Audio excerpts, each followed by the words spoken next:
আল্লাহর হাবিব বলেন, যেই ব্যক্তি তাকবীরে উলার সাথে তাকবীরে উলা আল্লাহু আকবার বলে যে ইমাম সাহেব নামাজ শুরু করেন, এখানে শুরু করতে পারলে আর কোনো কথা থাকবে না। কিন্তু যদি আপনার দেরি হয়ে যায়, সর্বোচ্চ সূরা ফাতিহা শুরু করার আগে যদি নামাজের মধ্যে এসে দাঁড়িয়ে নামাজ শুরু করতে পারেন, এই পর্যন্ত তাকবীরে উলার টাইম। তাকবীরে উলা যদি কোনো ব্যক্তি একটানা 40 দিন পর্যন্ত জামাতে নামাজ পড়তে পারে, জোরে বলেন কতদিন? জামাতের সাথে পড়বেন, তবে তাকবীরে উলার সাথে, প্রথম তাকবীরের সাথে।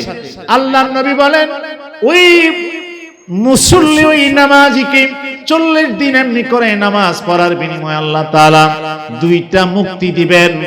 একটা হলো মুনাফিকি থেকে তার নাম আল্লাহ রব্বুল আলামিন কেটে দিবেন, আর 2 নাম্বার হলো জাহান্নামের আগুন থেকে তাকে চিরস্থায়ী মুক্তি দুনিয়াতে লিখে দিবেন। সুবহানাল্লাহ, জোরে বলেন।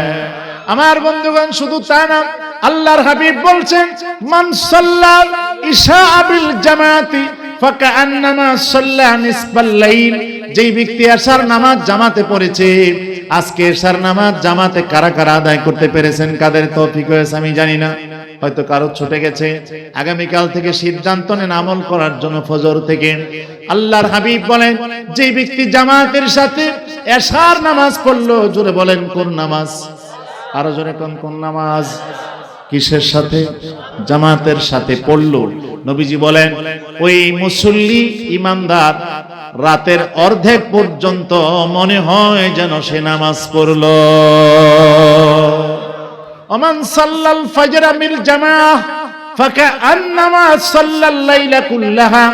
আর যে ব্যক্তি ফজরের নামাজ জামাতে পড়ল, সকাল বেলার ফজর জামাতে পড়ার জন্য সময় সামনে আছে, জোরে কোন ঠিক না বেঠিক?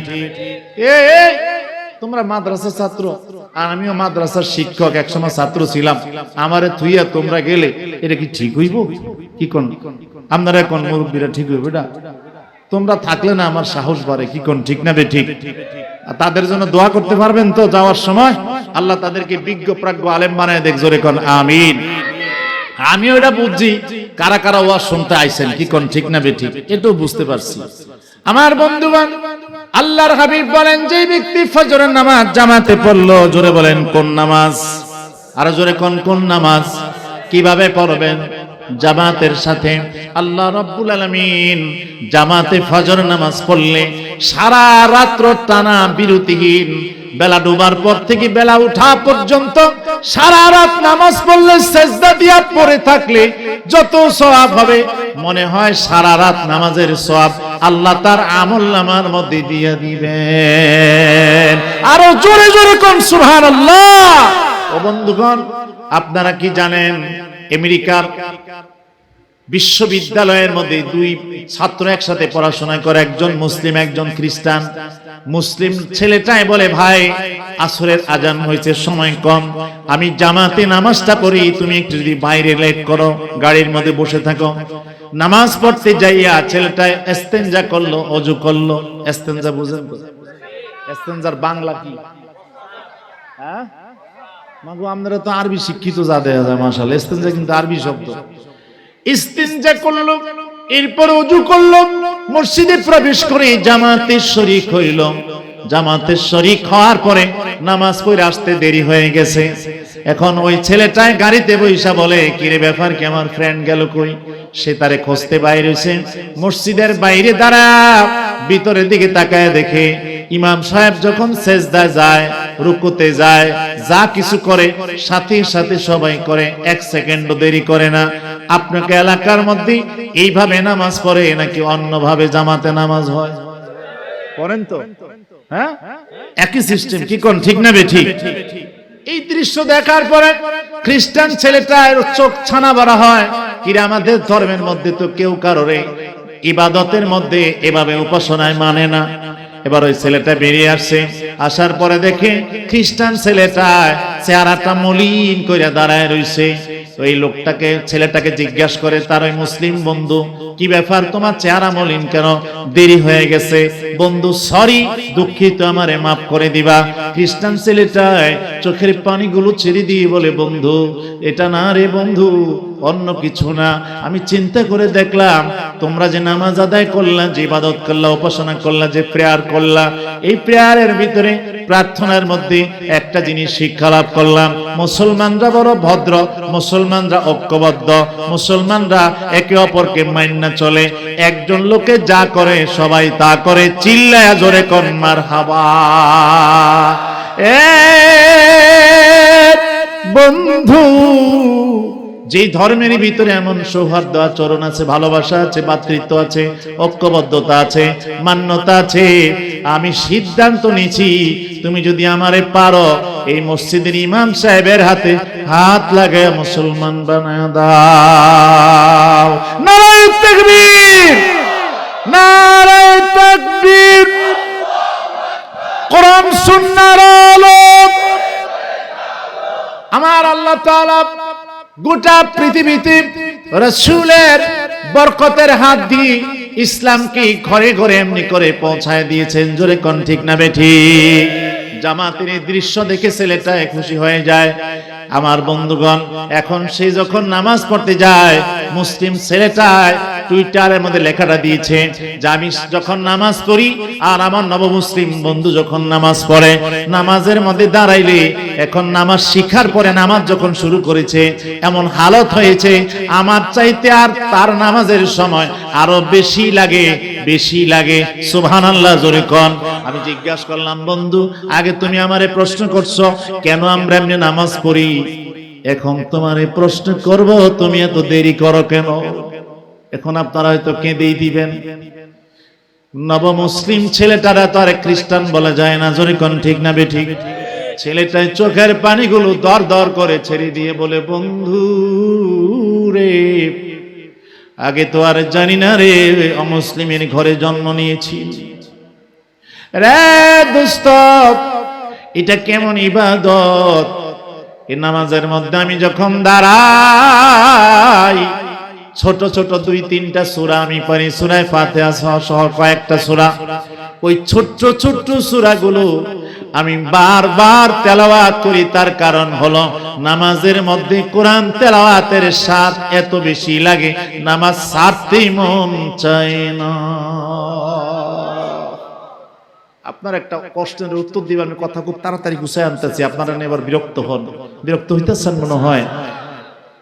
আমি একটা প্রশ্ন করব, বুঝলে উত্তর দিবেন, না দিলেও সমস্যা নাই, আমি কোরআন থেকে দিয়ে দিব। আপনারা বলবেন, পৃথিবীতে অনেক মতের মানুষ আছে। চায়নাতে আমি ঘুরেছি, তাও মাহফিল করতে গিয়েছিলাম, তবে এরকম ফ্যান্ডেলে মাহফিল হয় না, সেখানে ইসলামিক সেন্টারে কথা হয়। চায়নাতে 1000-এর বেশি ধর্ম আছে, আপনারা জানেন কিনা জানি না। পৃথিবীর সবচেয়ে বেশি ধর্মের দেশ, এরিয়া অনেক বড়, ঠিক না? মুরব্বীরা বলতে পারবেন, শিক্ষিত মানুষেরা জানেন। এই এত মতবাদের ভেতরে বলেন তো পৃথিবীতে বিজয়ী কারা, সফল কাম কারা, কোন তো দেখি, আরো জোরে কোন। অনেকের অন্তরের মধ্যে দুরু দুরু করতেছে, আমরা বিজয়ী, আমরা সফল কাম, আমরা জিতছি, এটা বলতে ভয় লাগে। জোরে কোন ঠিক না বেঠিক? আল্লাহ কোরআন শরীফে কি বলেন দেখেন। আল্লাহ মুমিনদেরকে মুমিনদের নামে কোরআনে 2টা সূরা, জোরে বলেন কয়টা? একটা হলো সূরাতুল মুমিন একবচন, আর একটা হলো সূরাতুল মুমিনিন বহুবচন। সুবহানাল্লাহ জোরে কোন। সূরাতুল মুমিনের মধ্যে আল্লাহ বলেন, قد أفلح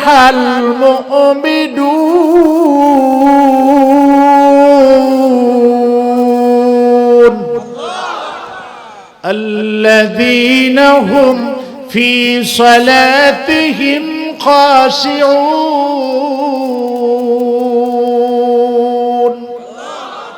আল্লাহ বলতেছে, কে বলতেছে?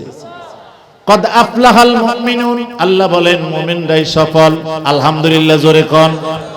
আমার বন্ধুগণ, আল্লাহু আকবার বললে মুমিন, তারি আকাশ আর তারি জমিন, তারি আকাশ আর তারি জমিন, তারি আকাশ আর তারি জমিন। ঠিক কিনা জোরে বলেন। এদেশে আল্লাহু আকবারের সুরে সূর্য ওঠে, ঠিক কিনা কথা বলেন, জোরে বলেন। এদেশে আল্লাহু আকবারের সুরে সূর্য ওঠে, এদেশে আল্লাহু আকবারের সুরে সূর্য ডুবে। 1% সন্দেহ আছে? জোরে আওয়াজ করে বলবেন, কোন সন্দেহ আছে মুসলমান?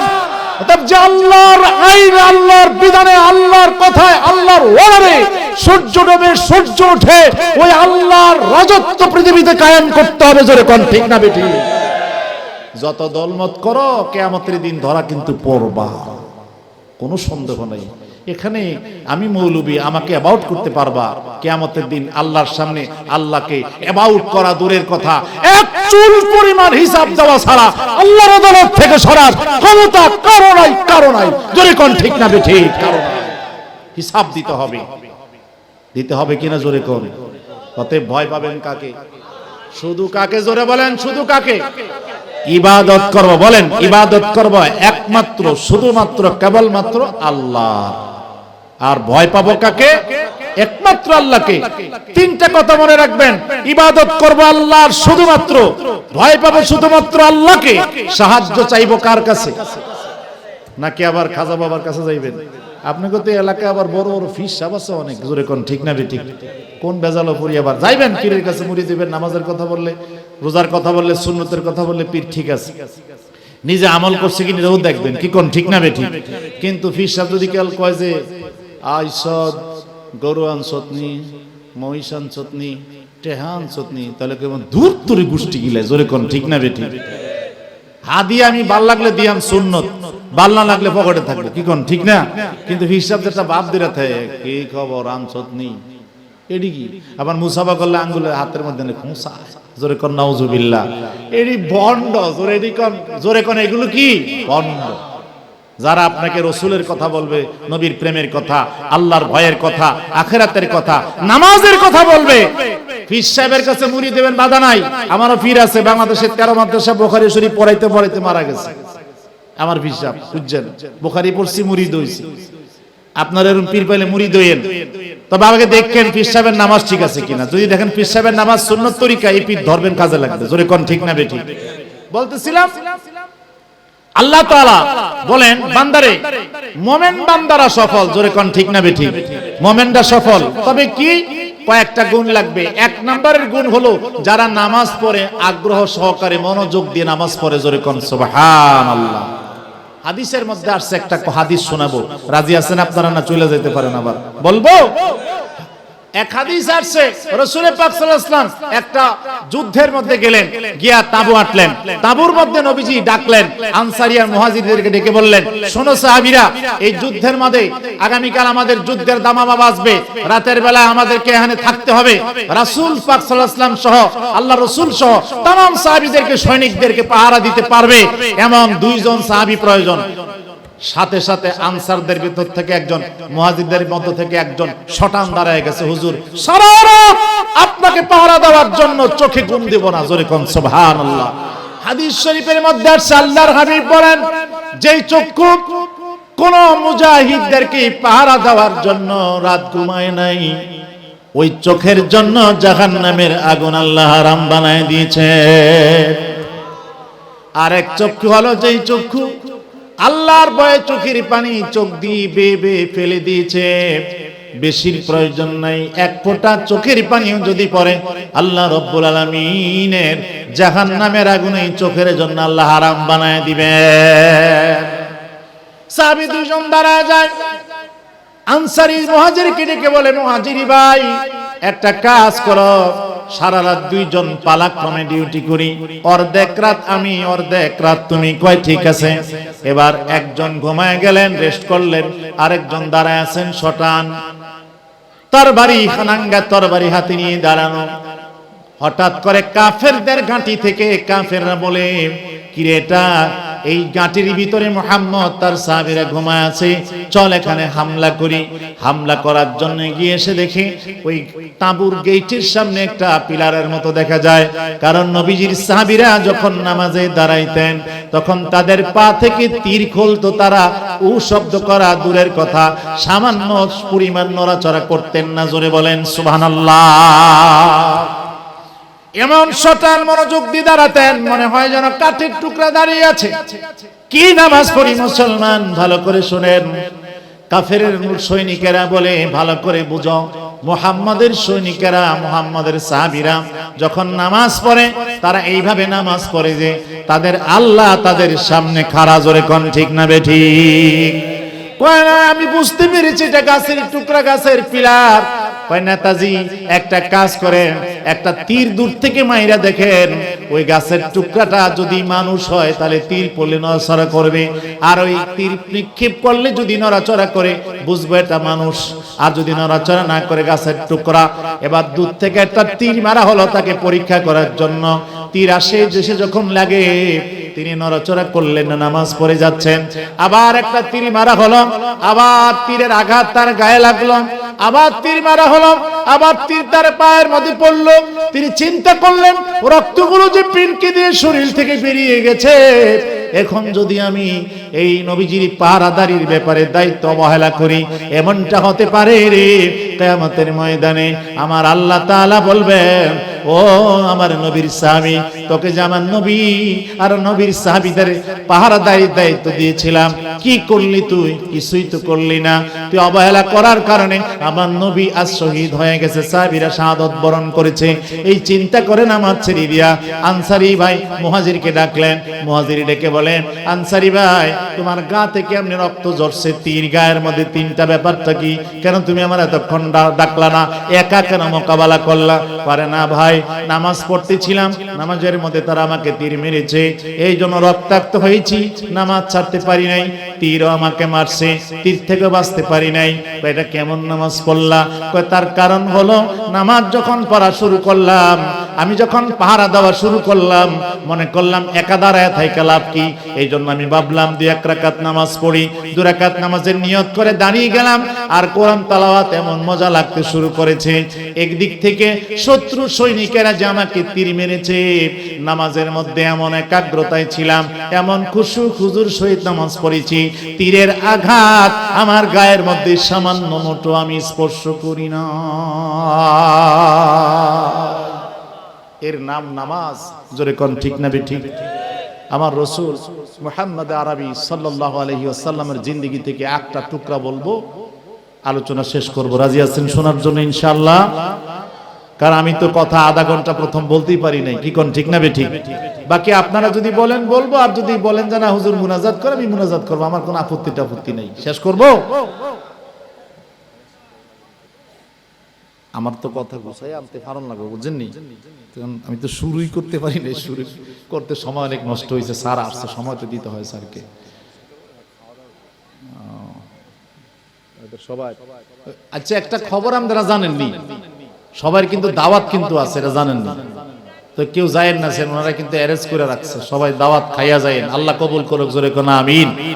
আমরা কিন্তু খাইতে আসি না, আসছি ওয়াজ শোনার জন্য, কি কোন ঠিক না? কিন্তু ওনারা যদি আপনাদেরকে মেহমানদারি করে, আপনারা সাদরে গ্রহণ করবেন, সুন্নত। আল্লাহ কবুল করুক, বলেন আমিন। কিন্তু আমি এই জন্য লম্বা কথা বলবো না, কথা গুছিয়ে আনার চেষ্টা করতেছি। ছোট্ট একটা কথা আমার নবীর জিন্দেগি থেকে আপনাদের সামনে বলবো। আল্লাহর হাবিব সাল্লাল্লাহু আলাইহি সাল্লাম যেই রাতে দুনিয়া থেকে বিদায় হয়ে যান, সেই রাতটা হযরত আয়েশা বলেন ওই রাতের অংশটা, ভাগটা আমার ভাগে ছিল। সুবহানাল্লাহ, জোরে বলেন। রাসূল পাক সাল্লাল্লাহু আলাইহি সাল্লাম যেদিন দুনিয়া থেকে বিদায় হবেন, বিদায়ের রাতটার ভাগটা আমি আয়েশার ঘরে ছিল। রাসূল সাল্লাল্লাহু আলাইহি সাল্লামকে দিনের বেলায় আমার হুজরার মধ্যে আনা হলো। নবীজি সেদিন রাত্রে শারীরিক অবস্থা খুব খারাপ হয়ে যায়, সেদিন আর নামাজের মধ্যে যেতে পারেন নাই। এশার নামাজের আজানের পরে সাহাবীরা লম্বা সময় দেরি করলেন, কিন্তু আমার প্রিয় নবী মসজিদে প্রবেশ করতে পারে নাই। অনেক সময় পর্যন্ত অপেক্ষা করে হযরতে আব্দুল রহমান ইবনে আউফকে তার বাবা আবু বকর পাঠালেন, বললেন যাও নবীজিকে দেখে আসো, নবীজি কি অবস্থা আছেন, মসজিদে আসতে পারবেন কিনা জানতেছি। আসতে পারবেন না, কয়েকবার নবীজি বেহুশ হয়ে গেছেন। ভিতরে আসলেন, দরজার সামনে আসলেন, সালাম দিলেন, ভিতরে ঢোকার জন্য অনুমতি দেওয়া হলো। তিনি ভিতরে আসার পর হযরত আয়েশা বলেন, আল্লাহ রাসূল আব্দুর রহমানের কথাগুলো শুনছেন, আর নবীজির চোখের দৃষ্টি আব্দুর রহমানের হাতের দিকে। আমি ভাবলাম কি ব্যাপার, কি নবীজি আব্দুর রহমানের চেহারার দিকে তাকায় কথা শুনবেন, এটাই জেনারেল নিয়ম, কিন্তু তাকিয়ে আছেন আব্দুর রহমানের হাতের দিকে। বিষয়টা কি বোঝার জন্য আমি আমার ভাইয়ের, হযরত আয়েশার আপন ভাই, আমার ভাইয়ের হাত চেক করে দেখলাম আব্দুর রহমানের হাতের মধ্যে একটা মেসওয়াক দেখা যায়। সুবহানাল্লাহ বলতে ইচ্ছে করেন আমার ভাইয়েরা, জোরে বলেন সুবহানাল্লাহ, সুবহানাল্লাহ। রাসূল দুনিয়া ছাড়বেন, সুন্নত ছাড়েন নাই। জোরে কোন ঠিক না বেঠিক? নামাজের কথা, জামাতের কথা ভুলে যান নাই, মসজিদের কথা ভুলেন নাই, মেসওয়াকের কথা ভুলেন নাই, ওযুর কথা ভুলেন নাই। আল্লাহর হাবিব যখন মেসওয়াকের দিকে তাকিয়ে আছে, হযরত আয়েশা বলেন, নবীজিকে বললাম, ইয়া রাসূলুল্লাহ, মেসওয়াকটা চান নাকি? বসেন, আমি দেরি করব না, উঠবেন না, উঠলে আমার কথা ভেঙে যাবে। আল্লাহর নবী বললেন হ্যাঁ, মাথা নাড়া দিয়ে বললেন হ্যাঁ। এবার আমি আব্দুর রহমানের হাত থেকে মেসওয়াকটা রাসূলে পাকের হাতের মধ্যে দিলাম। আল্লাহর নবী মেসওয়াকটা হাতের মধ্যে লইয়া মুখের মধ্যে কষ্ট করে দিলেন, কিন্তু ঘুরাইতে পারেন না। আমি বুঝতে পারলাম মেসওয়াকটা শুকনা।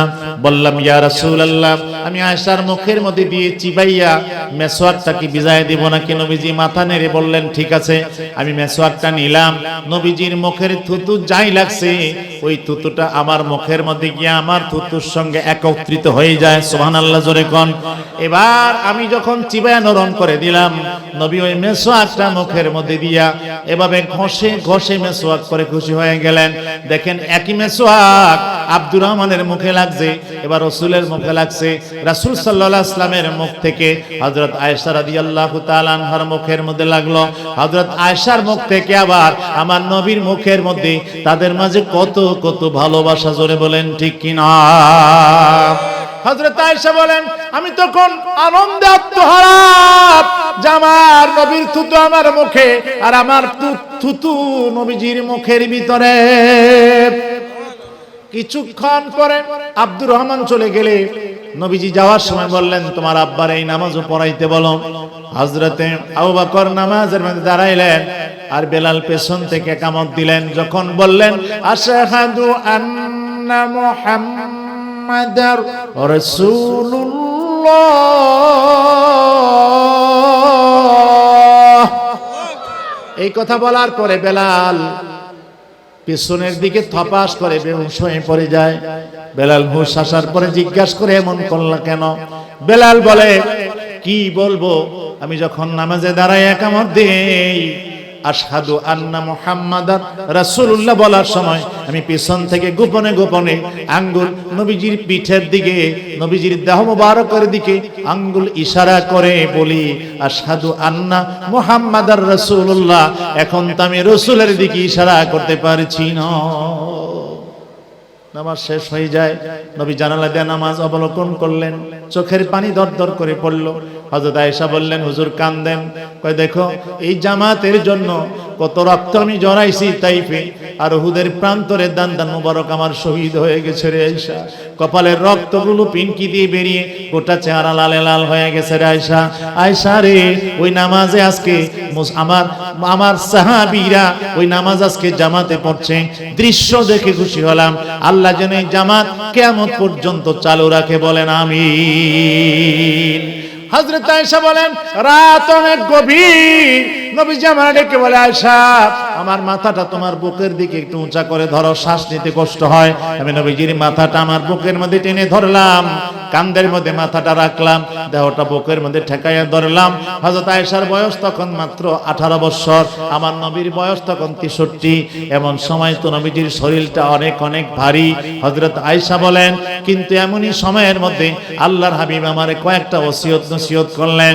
বলেন, আয়েশা রে, আমি যদি এই রাতে দুনিয়া থেকে বিদায় হয়ে যাই, কয়েকটা কথা আমার উম্মতের কাছে তুমি প্রকাশ করে দিবা। একটা হলো, তাদের হাতে যারা হস্তগত দাসদাসী থাকবে, কাজের লোক থাকবে, কৃতদাস থাকবে, তারা যেন খারাপ ব্যবহার না করে, তারা যেন তাদের অধিকার নষ্ট না করে। আর একটা হলো নামাজ, নামাজ, নামাজ, নামাজ যেন আমার উম্মত ছেড়ে না দেয়, নামাজ যেন ছেড়ে না দেয়।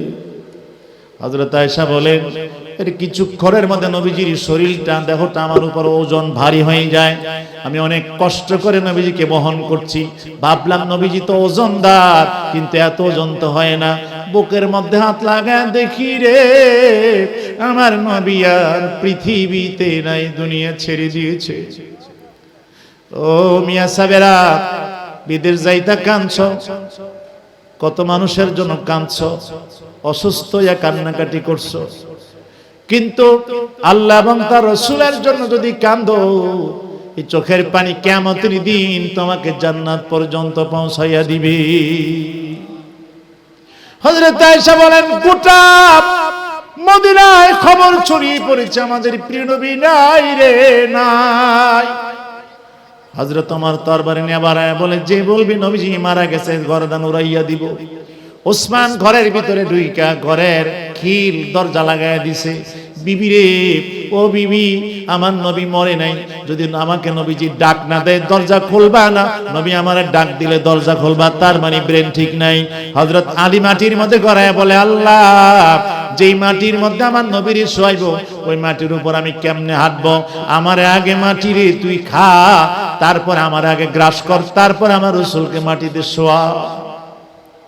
সব দেন খেল হারায় ফেলেছি, পাগলের মতো হয়ে গেছে। একমাত্র আবু বকর তিনি ঠিক ছিলেন। সবাইকে তিনি ডেকে বললেন শোনো, আল্লাহ কোরআন শরীফের মধ্যে বলছেন ওমা মুহাম্মাদুন ইল্লা রাসূল ক্বাদ খালাত মিন ক্বাবলিহির রাসূল। আমাদের নবীর আগেও নবী যারা ছিলেন সকল রাসূলরাই দুনিয়া থেকে বিদায় হয়ে গেছে, সকল সাহাবীদের দৃঢ়স্থিরতা ফিরে আসছে। এবার খেলাফতের ব্যাপারে আলোচনা চলছে, কে খলিফা হবে তাও সিদ্ধান্ত হলো। আমি সংক্ষেপে বলছি, অন্তত 1 ঘন্টার কথা। কিন্তু এবার সাহাবীদের মধ্যে মুহাব্বতের ঝগড়া, ভালোবাসার ঝগড়া, প্রেমের ঝগড়া। আনসার সাহাবীরা কয় নবী মক্কা থেকে হিজরত করে মদিনায় আসছে, নবীজির রওজা মদিনার মধ্যে হবে, আমরা যাইতে দিব না, যাইতে দিব না। মুহাজিররা বলে আনসার ভাই এত বড় কথা বইল না, আমার নবী যদি মক্কায় জন্ম না নিত নবীকে তোমরা পাইতা না। আমার নবীকে মক্কা মুকাররমায় পবিত্র নগরীতে নবীকে আমরা দাফন করব। দুই দলের মধ্যে যখন এভাবে আলোচনা হয়, এর মাধ্যমে আবু বকর বললেন আমার মেয়ে আয়েশা নবীজির বিবি সাহেবা, তোমাদের মা আয়েশা যদি কোনো ফয়সালা দেয় তোমরা মানবা কিনা বলো। সবাই বলল মা আয়েশা যদি, আমাদের আম্মা জান আয়েশা যদি বলে মানবো, তিনি যেটাই ফয়সালা দেন সেটাই মানবো। দুই দল মেনে গেল। হযরত আবু বকর হুজরার মধ্যে ঢুকলেন, হুজরার ভিতরে নবীজির লাশ মোবারক ঢাকনা দেওয়া আছে। সেখানে যায় দেখে আমাদের আম্মা জান হযরত আয়েশা চোখের পানি ছেড়ে গুনগুন করে শব্দ ছাড়া তিনি কাঁদছেন, চেহারা ভিজায় দিচ্ছেন। বাবাকে দেখা আয়েশা আরো আগে আবেগ আপ্লুত হয়ে যায়। হযরত আয়েশা রাদিয়াল্লাহু তাআলা আনহা বললেন আব্বা জান কেন আসছেন, কি কথা বলতে আসছেন? আমার কলিজা ভাঙ্গা কান্না আসে। তার কারণ হলো আমরা এই দুনিয়ার মধ্যে কিছু হলে চিন্তা করতাম না যে রাসূল আমাদের সামনে আছেন। আজ থেকে তো নবীজির কাছ থেকে কোনো পরামর্শ নতুন করে আর পাবো না, যা কথা হইল এখানেই শেষ হয়ে গেল। এ আমার আব্বা জান অন্তরকে বুঝাইতে পারি না, অনিচ্ছায় চোখের পানি চোখ থেকে ঝরছে। হযরত আবু বকর তিনিও কাঁদেন, হযরত আয়েশা রাদিয়াল্লাহু তাআলা আনহা দুজনেই বাপ বেটি কাঁদছেন। এমনই সময় হযরত আয়েশা বলছেন আব্বা জান ভাগ্য আমার আপনার ভালো, কিয়ামতের দিন বলবো আল্লাহ আমি আপনার দয়ায় প্রিয় নবীর আমি একজন সেবিকা ছিলাম, সুবহানাল্লাহ।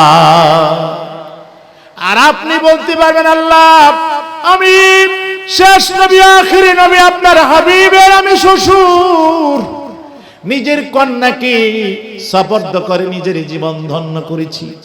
আবু বকর বলে মা সব কথা তো আসল কথায় আসো, নবীজির রওজা কোথায় হবে তুমি ফয়সালা দাও। আমি কি বলবো, আমার বয়স কম, কয় না তুমি নবীজির যেমনে পাইছো, যেমনে নবীজিকে সেবা করেছো এরকম কেউ করতে পারে নাই, তুমিই বলো।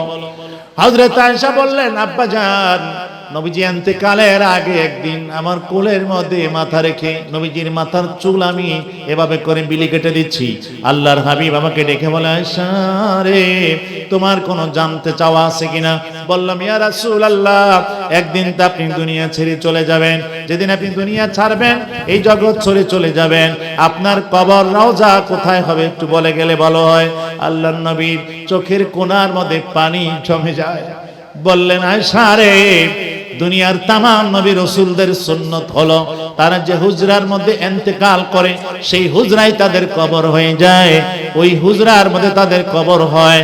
2 নাম্বার কথা হলো আমির আয়েশা অনেক কষ্ট করে কাঁধে করে বহন করে, বুকে পিঠে করে পাথর বহন করে রে মসজিদুন নববীর জায়গাটা কিনে তারপর এটার মধ্যে মসজিদ নির্মাণ করেছি। আয়েশা রে ও আয়েশা আমি চাই আমার যদি মৃত্যু এন্তেকাল যদি আমার এখানে হয়ে যায়, ওফাত এখানে হলে যদি এখানেই হয়, তাহলে এই জায়গার মধ্যে আমার যদি রওজা হয়, কবর হয়, তাহলে আমি বলবো আল্লাহ, যে মসজিদকে আমি এত মায়া করে, মোহাব্বত করে, যত্ন করে নির্মাণ করেছি, ওই মসজিদটা বুকের মধ্যে লইয়া ঘুমাইয়া রইলাম। বঙ্গশাসন এলাকার যুবক ভাইরা, ও মুরব্বী আমার বাবারা, আল্লাহর হাবিব বলছেন, যে ব্যক্তি দুনিয়াতে মসজিদ নির্মাণ করে আল্লাহ তার জন্য বালাখানা বানাইবেন। আমার আপনার আব্বা পৃথিবীতে নাই, কবর থেকে হয়তো কেন্দে কেন্দে কার বাপ মা জানি কান্দে আর বলে, রে বাবা, কবরের মধ্যে হাদিয়া পাঠা, কবরের মধ্যে আগুনের দহন আর সইতে পারি না রে বাবা। কার বাপ মা জানি কবরের মধ্যে কান্দে আর বলে বাবা, কার দাদা দাদি জানি কান্দে আর বলে নাতিরি, মাহফিলে গেছ না, গেলে তাড়াতাড়ি যা, কবরে আইসা দেখবি রে, কবর কত বড় কঠিন জায়গা, কবরের এক একটা সাপের বিষ সইতে পারি না রে, সারা শরীর মনে হয় যেন জ্বলে পড়ে ছাই খাই হয়ে যায় রে বাবা। হে আমার নাতি, কত আদর করলাম, কপালের মধ্যে চুম্বন খায়া রাতের বেলায় তোরে ঘুম লওয়াইছি, বাবায় কবর থেকে হয়তো বলে, সন্তান রে, আমার সন্তান, রাতের বেলায় তোরে যদি বুকে না জড়াইতাম আমি বাবার ঘুম ধরত না। আর মায়ের কথা কি বলবো, মায়ের মতো এমন মধুর শব্দ পৃথিবীতে আর একটা নাই। মা রাতের বেলায় গভীর রাতে কাঁদলে মাই তো বুঝতো সন্তান কেন কান্দে। ওই মা কবরে কান্দে আর বলে, বাবা কত কান্না তোর আমি বন্ধ করছি, নিজে না খাইয়া রে বাবা, নিজে না ঘুমাইয়া তোরে ঘুম লওয়াইছি, আজ আমি কবরের মধ্যে শান্তিতে নাই। যদি কেউ থাকেন মসজিদের কাজের জন্য 1 লক্ষ টাকা, 50,000 টাকা, এরকম কয়েকটা মানুষ চাই, নগদ দেন আর বাকি দেন, 1,50,000, 20,000, 30,000 করে নগদ বাকি পারেন, আল্লাহর ঘরে দান করবেন। গভীর রাত হয়ে গেছে, মুনাজাত করব, আল্লাহ মুনাজাত কবুল করবেন। আর আমরা প্রায় সময় সফরের হালতেই থাকি, মুসাফিরের দোয়া কবুল হয়। আমি গুনাহগার হইতে পারি, হাত দুটা মুসাফিরের হাত, আল্লাহর কাছে হাত তুলবো, বলবো আল্লাহ, তোমার এই বান্দা দান করেছে তোমার ঘরে, নার্ভাস করে ফিরে দিও না। 1 লক্ষ টাকার সওয়াব, 50,000 টাকার সওয়াব, আল্লাহ এই মসজিদের দোতলার মধ্যে দেখলাম টাইলস করা এখনো হয় নাই, টাইলসের প্রয়োজন, সিমেন্টের প্রয়োজন, আর অনেক কিছুই মনে হয় বাকি রয়ে গেছে, আমি জানি না। আপনারা জানেন, আপনাদের মসজিদ আপনারাই টাকা দিয়ে করেছেন, বলেন আলহামদুলিল্লাহ। আল্লাহ কবুল করক, বলেন আমিন। কেউ যদি থাকেন, হুজুর আব্বার কথা মনে পড়ছে, আম্মার কথা মনে পড়ছে, ওই আমার দাদা দাদির কথা মনে পড়ছে, কত আদর আমারে করছে, কত চুমা খাইছে, শীত আসলে দাদা আমারে শালটা জড়াইয়া কোলে লইয়া বৈশা রইছে, নাতির নি ঠান্ডা লাগে। ওই বাবা মার নামে কে আছো, কপাল সুপ্রসন্ন কপালওয়ালা সন্তান, ও চান কপাইল্লা সন্তান যারা, বাপ মার সুসন্তান যারা, আব্বা আম্মার কথা স্মরণ করো। এই দুনিয়ার মধ্যে ব্যবসায় বরকত হবে, হায়াতে বরকত হবে, দুনিয়ার তামাম বালা মুসিবত থেকে আল্লাহ মাফ করবেন কিয়ামতের দিন। এই মসজিদের উসিলায় আমার প্রিয় নবীর সঙ্গে হাউজে কাউসার পান করে জান্নাত পর্যন্ত পৌঁছতে পারবেন, বলেন আমিন। কেউ আসেননি যে হুজুর আমি এই 20,000 টা আরম্ভ করতাম, তা আপনারা যদি কমাইলেন তা আমি তো কমার লাগে, কি কোন ঠিক না বে ঠিক? হ্যাঁ, আমি দেখছি আরেক বছর কালেকশন করে আমি বলছিলাম মনে হয় 20,000 দিয়ে দিছে, 50,000, 1 লাখ। তো এখন মসজিদের কাজ হয়েছে যেহেতু উনি কি দিছি, কি কোন ঠিক না? তো আমার মুরব্বী আমার ভাই কইতাছে 20,000 টা আরম্ভ করতাম। আচ্ছা 20,000, হ্যাঁ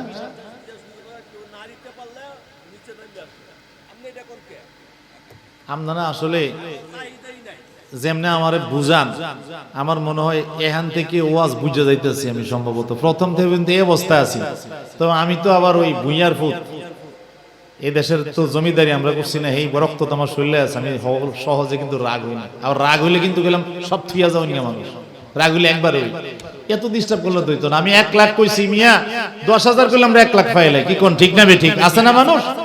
বলছি শুনতে তাহেন না, আমি তো কমু 10,000 টাকার কথা। আচ্ছা বাদ দেন, সব বাদ দিলাম। 20,000 টাকা করে দেওয়ার কে আছেন? যদি 50,000 1 লাখ দিন থাকেন দিয়েন, অসুবিধা নেই। 20,000 টাকা শুরু করি। কেউ আসেননি নগদ 20,000 টাকা, বাকি 20,000 টাকা, যে আমি বাকি দিয়াম বা নগদ দিয়াম, অথবা এখন 5,000 টাকা নগদ দিলাম, 15,000 টাকা পরে দিলাম, বা 5,000 টাকা এখন দিলাম, 5,000 পরে দিব। যদি কেউ থাকেন